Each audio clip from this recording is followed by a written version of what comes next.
आपका स्वागत है गांगुली टेक पर। मैं हूं संदीप गांगुली और आज हम लोग इस वीडियो में देखेंगे कि आपको फंक्शन में पैरामीटर्स कैसे क्रिएट करने हैं। तो सबसे पहले मैं एक कमेंट लिखता हूं, मैंने यहाँ पे लिख दिया कि क्रिएटिंग फंक्शन। उसके बाद हम लोग फंक्शन क्रिएट करते हैं। फंक्शन क्रिएट करने के लिए आपको डेफ लिखना है, फंक्शन का नाम लिखिए, मैंने ऐड रख दिया। और ये फंक्शन क्या करेगा, ये 2 नंबर का एडिशन करेगा। उसके बाद आपको पैरेंथेसिस इस तरीके से लगाना है और यहाँ पे आपको कॉमा सेपरेट करके वो वेरिएबल्स के नाम लिखने हैं जो कि आप इस फंक्शन के बॉडी के अंदर यूज करना चाहते हैं। तो मैंने 2 वेरिएबल्स ले लिए, जिसका नाम मैंने रख दिया फर्स्ट और दूसरे का नाम मैंने रख दिया सेकंड। तो इन्हीं चीज़ को जो आपने यहाँ पे किया, जैसे आपने पैरेंथेसिस के अंदर जो ये वेरिएबल्स बनाए, इन्हीं को फंक्शन के पैरामीटर्स कहा जाता है। और यहाँ पे कॉमा सेपरेट करके जो आपको ये वेरिएबल्स क्रिएट करने होते हैं, आप चाहे तो उसमें और भी वेरिएबल क्रिएट कर सकते हैं। तो फिर आप जो है, आपका ये फंक्शन हो गया, आपने ये बना लिया, पैरामीटर्स आपने डिक्लेयर कर दिया। आप इसके बाहर आइए, कॉलन लगाइए, एंटर दबाइए। सेम वही प्रोसीजर है जो मैं पहले फंक्शन क्रिएट करने में आपको बता चुका हूँ। अब यहाँ पर हमें क्या करना है, हमें ये जो फर्स्ट और सेकंड है, इन 2 नंबरों को ऐड करना है। तो इसके लिए हम लोग एक थर्ड वेरिएबल क्रिएट कर लेते हैं इस फंक्शन के अंदर। जैसे कि मैंने इसका नाम रख दिया रिजल्ट, और फिर हमने रिजल्ट इक्वल टू क्या किया, हमने ये ऊपर वाला जो हमारा जो वेरिएबल था, इनको हमने यहाँ पे यूज कर लिया, फर्स्ट प्लस सेकंड, क्योंकि हमको ये जो 2 वेरिएबल्स हैं उनको एडिशन करना है। तो हमने यहाँ पे फर्स्ट और सेकंड को दोनों को ऐड कर लीजिए। उसके बाद हमने एंटर दबाया, फिर हमने यूजर को आउटपुट दिखाया प्रिंट कीवर्ड का यूज करके। यहाँ पे हम लोगों ने लिखा कि this plus this equal to this. फिर मैं डॉट लगाया, फॉर्मेट वाला फंक्शन यूज किया, यहाँ पे हमने पैरेंथेसिस लगाया। उसके बाद जो हम फर्स्ट करली ब्रैकेट पे जो हम आउटपुट दिखाना चाहते हैं यूजर को, फर्स्ट वेरिएबल जो है हमारा, उसका जो वैल्यू है, मतलब ये फर्स्ट वाला वेरिएबल होगा, उसकी वैल्यू हम वहाँ पे आउटपुट में दिखाएंगे। उसके बाद फिर आपको कॉमा लगाना है, फिर सेकेंड वाला वेरिएबल की हम वैल्यू दिखाना चाहते हैं, और फिर कॉमा लगा के जो हम ये रिजल्ट वाला जो हमारा वेरिएबल है फंक्शन बॉडी के अंदर, जिसमें हमने ये 2 जो हमारे फंक्शन पैरामीटर्स थे जिनको हमने ऐड करके रिजल्ट जनरेट किया, वो इस वेरिएबल में स्टोर है, तो उसका आउटपुट दिखाएंगे। तो यहाँ पे हमने रिजल्ट लिख दिया, पैरेंथेसिस लगाया, इस तरीके से कंप्लीट कर दिया, एंटर दबाया, बैक स्पेस दबाया, फंक्शन कंप्लीट हो गया। अब जो है हम लोग यहाँ पे इस फंक्शन को क्या करेंगे, कॉल करेंगे। फंक्शन कॉलिंग हमने यहाँ पे लिख दिया।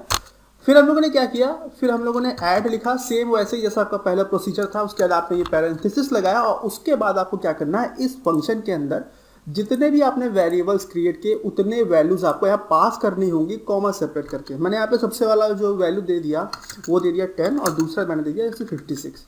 तो क्या हुआ, आपका जो आपने जहाँ 10 पास किया, ये वाली जो वैल्यू है इस वाले वेरिएबल पे सेट हो जाएगी, और ये 56 वाली जो वैल्यू है वो आपकी इस वाले सेकंड वाले वेरिएबल पे सेट हो जाएगी। और फिर इस फंक्शन बॉडी के अंदर जब ये 2 वेरिएबल्स आएंगे तो इन दोनों का एडिशन होगा और रिजल्ट में स्टोर हो जाएगा, और फिर आपका ये आउटपुट यूजर को जो है मिल जाएगा। और यहाँ पर जो 10 प्लस 56 कितना होगा, 66, तो 66 हमारा आंसर में आएगा।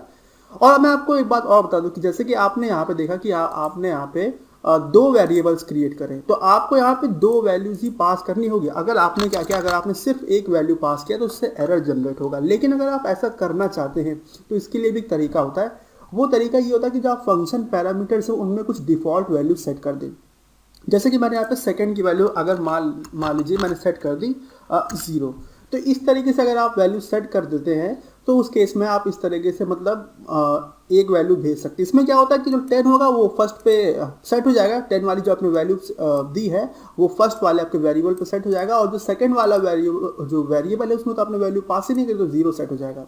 तो इसको भी हम लोग अभी रन करके देखेंगे, लेकिन सबसे पहले हम लोग जो 2 वैल्यू पास करके देखते हैं इस तरीके से, कॉमा 56, और मैंने इसको फाइल को सेव कर लिया। और जब आप फंक्शन को कॉल करने पर जब आप इस तरीके से वैल्यू पास करते हैं तो इसे कहते हैं फंक्शन में आर्ग्यूमेंट पास करना। अब हम लोग इस प्रोग्राम को रन करते हैं, रन पे जाना है, रन मॉड्यूल पे क्लिक करना है, तो आप देख सकते हैं 10 प्लस 56 आपका आंसर आ गया 66। अब जो दूसरा मैं चीज़ आपको बता रहा था, जो मैं आपको ये बता रहा था कि फंक्शन के पैरामीटर्स में कुछ डिफॉल्ट वैल्यू सेट करने वाला, वो वाला एग्जांपल देख लेते हैं। तो मैंने यहाँ पर सेकंड की वैल्यू 0 सेट कर दी, ठीक है। अब मैंने यहाँ से देखिए 56 को हटा दिया और मैंने केवल फंक्शन ऐड वाले फंक्शन में केवल 10 को ही पास किया।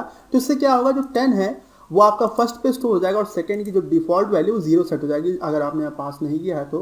अब हम लोग रन पे जाते हैं, रन मॉड्यूल करते हैं, तो आप देखेंगे 10 प्लस 0 10 होता है। तो इस तरीके से भी आप फंक्शन में मतलब आर्गुमेंट सेट कर सकते हैं। लेकिन यहाँ पे एक चीज़ और मैं आपको बताना चाहता हूँ कि जब आप इस तरीके से आप वैल्यू पैरामीटर्स में डिफॉल्ट वैल्यू देते हैं फंक्शन के, तो उस केस में क्या होता है, इसके बाद के जितने भी वेरिएबल्स होंगे उन सब पे आपको कुछ ना कुछ डिफॉल्ट वैल्यू देना पड़ेगा। जैसे कि मान लीजिए मैं आप एक वेरिएबल बनाता तो उसमें मुझे कुछ ना कुछ डिफॉल्ट वैल्यू देना ही पड़ता। अगर मैं ऐसा नहीं करता तो उससे एरर जनरेट हो जाती है। तो इस बात का आपको ध्यान रखना है। अगर आप फंक्शन पैरामीटर्स में डिफ़ॉल्ट वैल्यू इस तरीके से क्रिएट करते हैं तो जिस वेरिएबल से आप स्टार्टिंग करेंगे उस वेरिएबल के बाद जितने भी वेरिएबल्स होंगे उन सबको आपको डिफ़ॉल्ट वैल्यू देना पड़ेगा।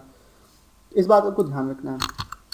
तो ये आपका जो है फंक्शन हो गया। और एक चीज़ मैं आपको और दिखा दूँ, जैसे हमने यहाँ पे डिफ़ॉल्ट जो है वैल्यू सेट करी है आपके जो है पैरामीटर पर, तो अगर मैं यहाँ पे 10,56 या 78 भेज देता तो उस केस में क्या होता, 10 आपकी फर्स्ट पे स्टोर हो जाती है और 78 आपके सेकंड पे स्टोर हो जाता है। तो वापस रन पे चलते हैं, रन मॉड्यूल पे क्लिक करते, ये देखिए आपका आ गया आंसर और आप यहाँ पर देख सकते हैं।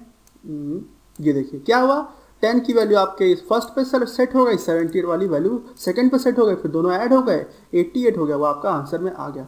तो इस तरीके से जो आपको फंक्शन पैरामीटर को बनाना है और उसके बाद फंक्शन में आपको इस तरीके से आर्ग्यूमेंट्स पास करने, इनको आर्ग्यूमेंट पास करना कहा जाता है। आप इन्हें फंक्शन में वैल्यू पास करना भी कह सकते हैं। तो अब अगर आपका इस वीडियो के बाद कोई भी सवाल तो आप कमेंट सेक्शन में पूछिएगा, और अगर अभी तक आपने मेरा चैनल सब्सक्राइब नहीं किया है तो कर लीजिए, जिससे कि सारे फ्यूचर अपडेट्स आप तक पहुंचते रहें। और ये वीडियो देखने के लिए आपको धन्यवाद।